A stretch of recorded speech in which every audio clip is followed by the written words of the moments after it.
ദൈവത്തിന്റെ മുന്നിലല്ലാതെ തല വിളിക്കരുത്. അത് ശരിയല്ല. കാശ് കിട്ടിയ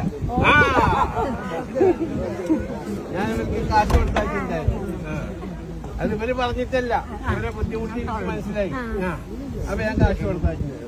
ഒരിക്കലും കാര്യം ദൈവത്തിന്റെ മുന്നിൽ മാത്രം. നമ്മുടെ ഇവിടെയുള്ള കുട്ടികൾക്കൊക്കെ തൊഴിൽ വേണം. ഓക്കെ, ഒക്കെ പ്രായമുള്ളവരാണ്. എനിക്ക് പ്രായമുള്ളവരെ ഇഷ്ടമാണ് കേട്ടാ.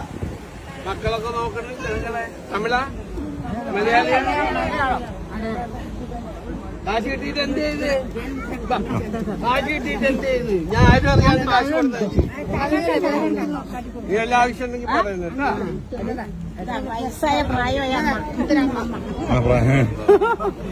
ആരവിടെ ഉള്ളത്?